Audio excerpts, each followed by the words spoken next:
Hi friends, இப்போ நம்ம வந்து சப்பாத்திக்கு மாவு பிசைஞ்சிட்ருக்கேன். இதுக்குன்னா நைட்டு டிஃபனுக்கு வந்து நம்ம முட்டை சப்பாத்தி மாதிரி போடலாம் அப்படிங்கிறதுக்காக சப்பாத்திக்கு வந்து மாவு பிசைஞ்சிட்ருக்கேன். இட்லி ஊற்றலாம் சொன்னேன், பாப்பா வேணாம் சொல்லிட்டா. ஸோ அதனால் முட்டை சப்பாத்தி போட போகிறோம் நைட்டுக்கு. அதை நான் எப்படி செய்கிறேங்கிறத உங்களுக்கு காட்டுறேன். ஓகேனா எல்லாருமே பார்க்கலாம். சப்பாத்திக்கு மாவு பிசைஞ்சாச்சு. இப்போ அடுத்து வந்து நம்ம வந்து முட்டை கொத்து சப்பாத்திக்கு தேவையான வெங்காயமும் தக்காளியும் கட் பண்ணி எடுத்துக்கலாம்.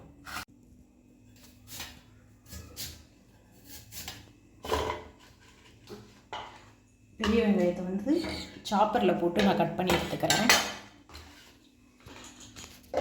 நல்லா சாப் பண்ணி எடுத்துக்கலாம்.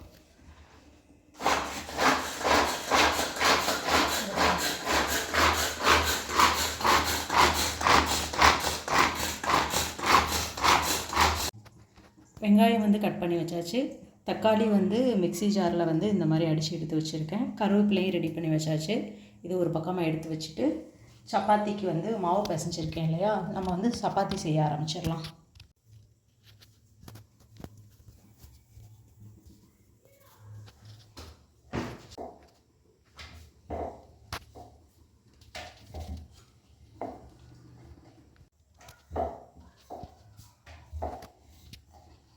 ஒரு பக்கம் சப்பாத்தி சுட்டுக்கிட்டேமோ, சப்பாத்தி தேய்ச்சி நம்ம வந்து சப்பாத்தி சுட்டுட்ருக்கேன். சப்பாத்தி நம்ம சுட்டு எடுத்தாச்சு.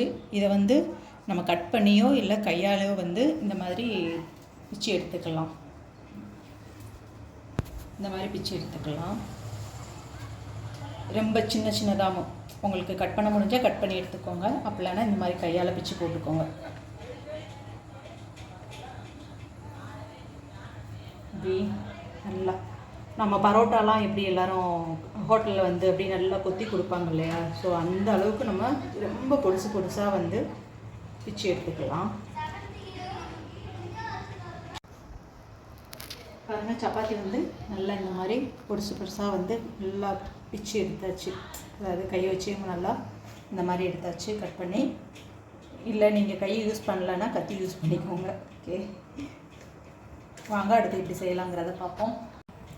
சட்டி சூடாயிடுச்சு, நம்ம எண்ணெய் சேர்த்துக்கலாம்.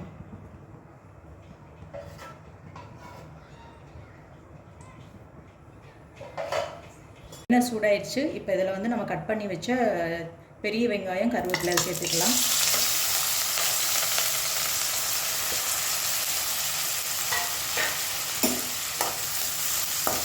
வெங்காயம் கொஞ்சம் வதங்கட்டும்.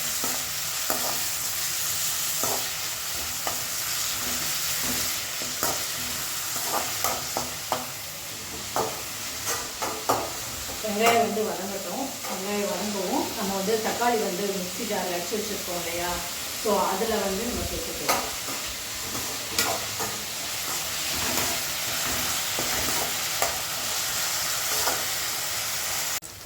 வெங்காயம் வந்து வதங்கிடுச்சு. இதில் வந்து நம்ம தக்காளி சேர்த்துக்கலாம்.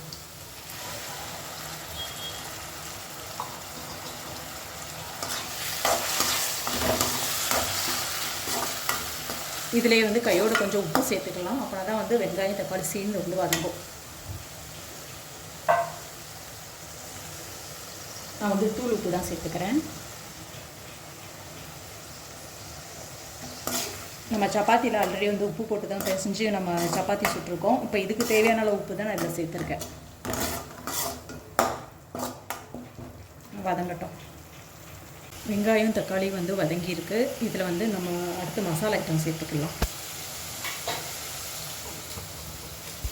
கரம் மசாலா சேர்த்துக்கிறேன் ஒரு ஸ்பூனுக்கு. ஏன்னா 4 சப்பாத்தி நம்ம வந்து இப்போ வந்து முட்டை கொத்து சப்பாத்தியை போட போகிறோம். அதனால் ஒரு ஸ்பூன் வந்து கரம் மசாலா. கொஞ்சமாக வந்து வத்தல் பொடி ஒரு அரை ஸ்பூன். காரம் உங்களுக்கு கம்மியாக வேணால் நீங்கள் காரம் சேர்த்துக்கோங்க, கம்மியாக போட்டுக்கோங்க.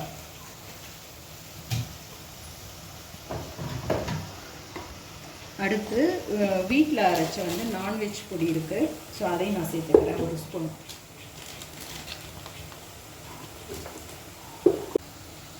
ஒரு ஸ்பூனுக்கு வந்து மட்டன் மசாலா, இது வந்து வீட்டில் அரைச்சது, அதை நான் சேர்த்துக்கிறேன். கரம் மசாலா வேறு போட்டிருக்கோம், ஸோ மட்டன் மசாலா வேறு கொஞ்சம்.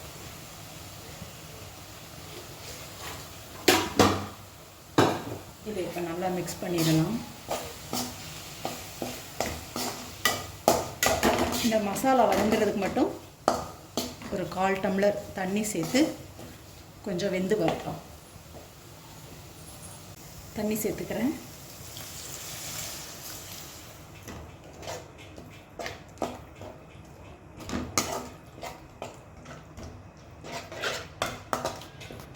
மசாலாலாம் நல்லா வெந்து வரட்டும்.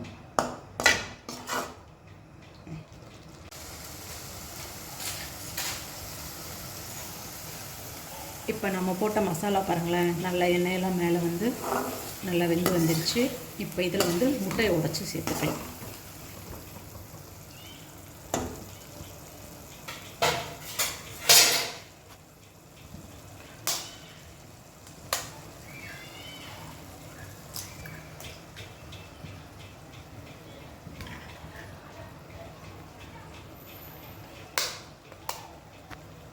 ரெண்டு முட்டை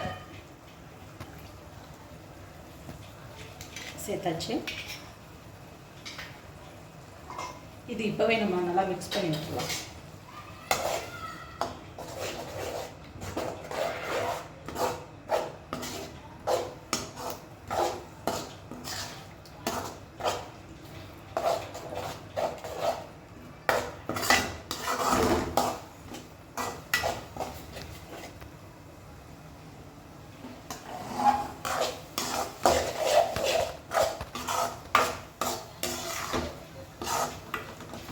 இப்போ இந்த ஸ்டேஜில் நம்ம சப்பாத்தியும் சேர்த்துக்கலாம். இது முக்கால்வாசி இந்த முட்டை வெந்திருக்கு. நம்ம சப்பாத்தியும் வந்து இதில் சேர்த்துக்கலாம். அப்படின்னா தான் வந்து அந்த முட்டை வெந்து வர்றதுக்கும் சப்பாத்தியோட மிக்ஸ் ஆகிறதுக்கும் கரெக்டாக இருக்கும்.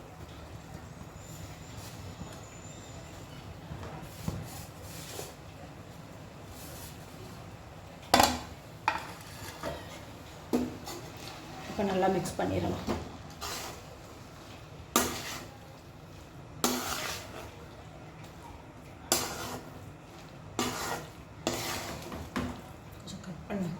முட்டையும் சப்பாத்தியும் நம்ம மிக்ஸ் பண்ணி விட்டுருக்கோம். ஆனால் இது கொஞ்சம் இன்னும் வெந்து வரணும். பார்த்தீங்களா எப்படி இருக்குன்னு? அப்படி கடையில் நம்ம முட்டை பரோட்டா ஆகும் இல்லையா, ஸோ அது மாதிரியே இருக்கும். அதில் முட்டையெல்லாம் இன்னும் கொஞ்சம் தனித்தனி, இதுக்கு நம்ம வெந்து வரும்போது கரெக்டாக இருக்கும்.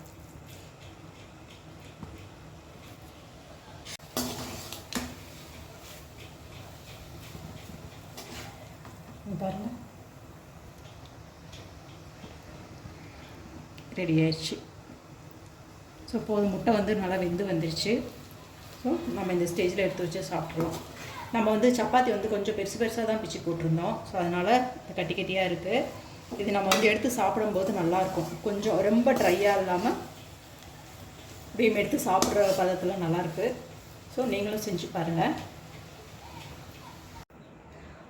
முட்டை கொத்து சப்பாத்தி ஸோ ரெடி ஆயிடுச்சு.